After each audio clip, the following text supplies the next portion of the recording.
ಕಲಬುರಗಿ ಜಿಲ್ಲೆ ಜೇವರ್ಗಿ ತಾಲೂಕಿನ ಸೊನಗ್ರಾಮ ಯಲ್ಲಾಲಿಂಗ ತಂದೆ ಶರಣಪ್ಪ ಭಜಂತ್ರಿ ಎನ್ನುವ ರೈತರ ಹೊಲದಲ್ಲಿ ಕೃಷಿ ಚಟುವಟಿಕೆಗಳ ಸಾಮಗ್ರಿಗಳು ಮತ್ತು ಬೆಳೆದಿರುವ ದವಸ ಧಾನ್ಯಗಳು ಸಂಗ್ರಹಣೆಯಾಗಿ ಇಟ್ಟಿರುವಂತಹ ದೊಡ್ಡ ಪ್ರಮಾಣದ ಶೆಡ್ ವಿದ್ಯುತ್ ಸ್ಪರ್ಶದಿಂದ ಕೃಷಿ ಸಾಮಗ್ರಿಗಳು ಸುಟ್ಟು ಭಸ್ಮವಾಗಿರುವ ಘಟನೆ ನಡೆದಿದೆ.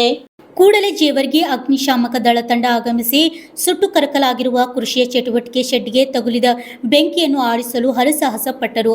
ತದನಂತರ ಹಾನಿಗೆ ಒಳಗಾದ ರೈತ ಯಲ್ಲಾಲಿಂಗ ತಂದೆ ಶರಣಪ್ಪ ಭಜಂತ್ರಿ ಮಾಧ್ಯಮದವರ ಜೊತೆ ಮಾತನಾಡಿ, ನಾವು ಕೃಷಿ ಚಟುವಟಿಕೆಗೆ ನಿರ್ಮಾಣ ಮಾಡಿರುವ ದೊಡ್ಡ ಪ್ರಮಾಣದ ಶೆಡ್ಡು ನಮ್ಮ ದಿನನಿತ್ಯದ ಜೀವನದ ಅಂಶಕ್ಕೆ ಆಧಾರವಾಗಿತ್ತು. ಕೃಷಿ ಚಟುವಟಿಕೆ ಎಲ್ಲ ಲಕ್ಷಾಂತರ ರೂಪಾಯಿಯ ಯಂತ್ರೋಪಾಯಗಳು, ಹಸುಗಳಿಗೆ ತಿನ್ನಿಸುವ ಮೇವು, ಜಮೀನಿಗೆ ಬೆಳೆದಿರುವಂತಹ ಸಾಕಷ್ಟು ಪ್ರಮಾಣದ ದವಸ ಧಾನ್ಯಗಳು ಇದ್ದವು.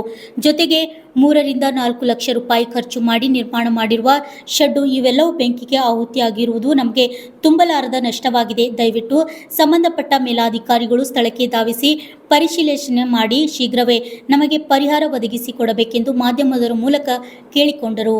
Lakshman Pawar, RJ32 Kannada news, Jevargi.